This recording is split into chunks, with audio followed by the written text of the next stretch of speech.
Sandra, merci de nous accorder ces quelques instants sur Monaco Info.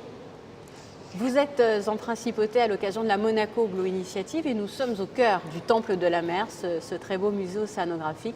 Toute première question, j'aimerais savoir un petit peu comment la protection de l'environnement est peu à peu rentrée dans votre quotidien. Bon, je pense que c'est une vocation. C'est-à-dire je suis née avec, et bien sûr mes parents ont beaucoup eu à voir dans ce que je sens pour la nature, pour les animaux, surtout pour la biodiversité. Et donc c'est depuis très petite que je n'acceptais pas qu'on fasse du mal, qu'on prenne des étoiles de mer, qu'on les sorte de la mer, les coquillages, etc. Donc depuis très petite, j'étais déjà assez mise dans le sens qu'il fallait protéger. Depuis toujours? Depuis toujours. Puis ensuite, à 4 ans, j'ai pu mettre un masque pour la première fois. Et là, j'ai découvert des poissons merveilleux avec des couleurs incroyables que on n'aurait jamais imaginé que ça existait. Et là, ça a été aussi un clic qui m'a vraiment dit, moi, ce que je veux, c'est être sous l'eau. À 12 ans, j'ai pu mettre pour la première fois une bouteille. D'accord. Une bouteille. Et là, se sentir libre, de pouvoir être beaucoup plus de temps sous l'eau, c'était merveilleux. À 19 ans, je suis devenue monitrice de plongée. D'accord. Je suis devenue monitrice donc, pour pouvoir travailler et être sous l'eau. Et peu à peu, en étant monitrice, je suis allée à Malpelo. J'ai vu les merveilles de Malpelo, mais j'ai vu aussi les menaces. Et les menaces, c'était des bateaux de pêche ancrés sur le corail, mais en plus, on voyait des montagnes de requins qui étaient morts sur le pont. Et là, à ce moment-là, Malpelo n'était pas protégé. Et je me suis dit, il faut se mettre à travailler, il faut se mettre à faire bouger les choses. Donc, je ne savais pas très bien, parce que lorsqu'on a 19 ans, 20 ans, on a beaucoup d'énergie, on veut faire plein de choses. Je me suis dit, je vais commencer par prendre des signatures, sans savoir très bien qu'est-ce que j'allais faire de ces signatures après. Mais je faisais signer tout le monde. Et les choses arrivent. Vous savez, les choses se passent petit à petit, et c'est des opportunités que l'on prend. Je suis devenue la personne chargée de cette aire marine protégée. Et on a réussi en plus à faire tout le dossier pour qu'elle devienne site de patrimoine mondial de l'humanité, dû à des films qu'on avait faits, qu'on avait présentés et des prix que ces films avaient eu dans le Festival mondial de l'image sous-marine. Un des prix, c'était le prix de conservation que l'UNESCO donnait au film. J'ai dit, donc si l'UNESCO donne ce prix, c'est pas parce que oui. Donc je suis allée à l'UNESCO, j'ai dit, bon, qu'est-ce qu'il faut faire pour qu'il soit classé au patrimoine mondial de l'humanité? Ils m'ont dit, ça doit être le gouvernement, il faut remplir les dossiers.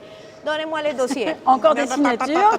Est-ce que, comme vous nous disiez quand vous étiez adolescente et que vous avez vu cette montagne de requins écrasés, massacrés, vous en avez vu encore quand même après?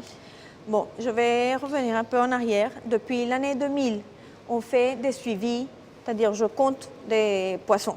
Et dans les poissons, il y a bien sûr les groupes des requins selon les espèces. Et depuis l'année 2000 jusqu'à présent, on voit clairement, malheureusement, une descente, une chute pour les requins marteaux et pour les requins soyeux. C'est-à-dire pour des espèces qui sont hautement migratrices, qui non obligatoirement sont dans les profondeurs, mais sont plutôt dans les eaux moins profondes, dans les 0 à 100 mètres. Et bien sûr, où, comme ils voyagent souvent en groupe, un seul filet peut prendre toute une population. Non? Donc, si bien, par exemple, à 2004, on pouvait voir des groupes de 600, 700 individus de requins marteaux, aujourd'hui, elles sont dans l'ordre des 300 et 400. Non? Donc, on voit une diminution, ce qui est très triste. Mais en plus, mais cependant, pour le reste des espèces, pour la plupart des espèces, on voit une augmentation très importante. Les mérous, les carangues, les cérioles, les ludgeons. Donc ça, c'est positif. Donc ça, c'est positif. Une dernière question. Son Altesse Sérénissime, le Prince Albert II, a ouvert par son discours cette Monaco Blue Initiative. Je sais qu'avec les explorations de Monaco, il est venu, il y a quasiment un an, je crois, du côté de Malpelo. C'est un peu une date anniversaire aussi. Quel regard portez-vous justement sur toutes ces actions? Moi, j'admire énormément les gens qui sont convaincus et qui sont investis pour la conservation de la nature. Et dans ce cas, la conservation de l'océan, de la biodiversité et de beaucoup d'espèces qui sont menacées.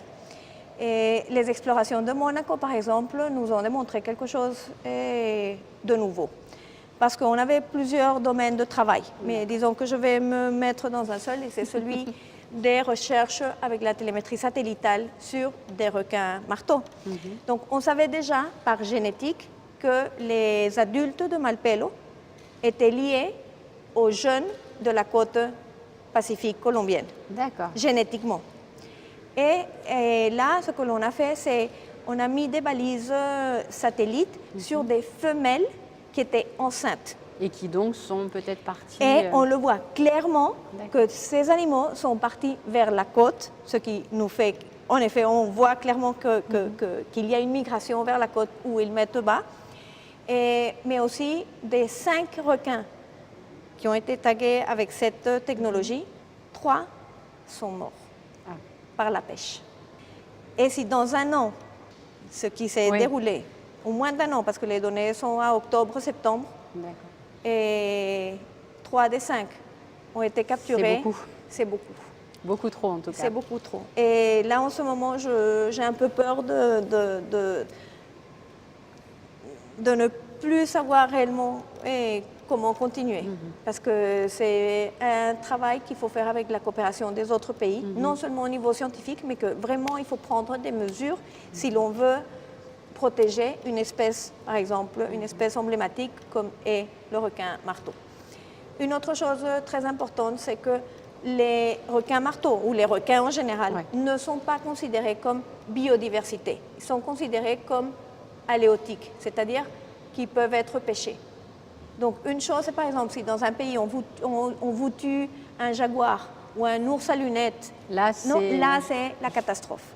Mais on n'est pas en train de mettre la même valeur pour un requin, qui est aussi une espèce menacée. Merci beaucoup pour tous ces éclairages et on suivra bien évidemment à l'avenir tous vos travaux comme on le fait jusqu'à aujourd'hui. Merci Sandra Bessudo et bonne continuation sur cette Monaco Blue Initiative. À vous. Et je vous laisse à présent avec la suite de votre programme sur Monaco Info.